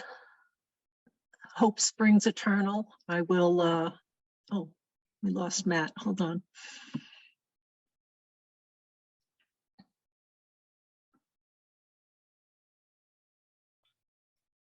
Okay, Matt, I see you're back. My headphones died and then I disconnected them and then everything died, but now I'm back. All right, I was just saying that Hope Springs Eternal for me, I will really try to address this public health nurse position by the next meeting. Sounds good. Does that do it for tonight? It could, I would like to, let's see, mention about agendas beyond this. Just so you know what's coming. We have quite a number of variance hearings coming up. And we have the 3/16 meeting, and then we have April 6th, I believe.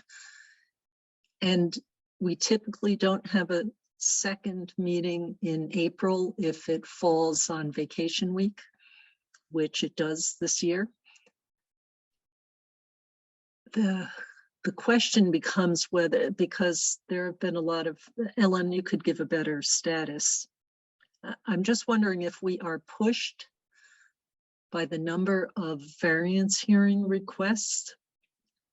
Does this board think it's the members of the board feel it's possible to have another meeting in April if we're getting a big pile of variance hearings? And it all pretty much depends on, there'll be 2 weeks during which if plans are submitted that need a variance hearing and they are complete, meaning that I have conservation approval along with everything else, then the 45-day review period would be missed if we don't have another meeting in April. The May 4th meeting would be beyond 45 days. So, I mean, I think I'm holding 3 sets of plans waiting to schedule for April 6th. I already have 3 hearings on April 6th. I'm holding 3 more sets of plans, just waiting for conservation approval. And chances are more plans will be coming in. So it sounds like we probably need either, I will be enthusiastically away for the first vacation, not in driving distance in 2 years for April vacation, but I'd certainly be happy if we needed to meet the 13th or the 27th. I think there's a reasonable probability. I'm happy to check my work schedule, but I also don't mind if you guys meet without me if there's a quorum available during school vacation week, and that's what's best for folks. I will also be away on the 20th, and so couldn't meet. I'm also on service the following week, the 27th, so it's a rough month for me. Wait, are we the 20th talking March or April? I'm getting confused. April. Okay, wait, so when school vacations start? Is it the 18th? Yeah. Yeah, so the 20th is the Wednesday during school vacation week. Okay, and then the following is the 27th. And Yes. I am also on service then. So Okay. sounds like if the 3 of you could meet and are available, it's fine. But if not, then we need to do the 13th. I get it. Okay.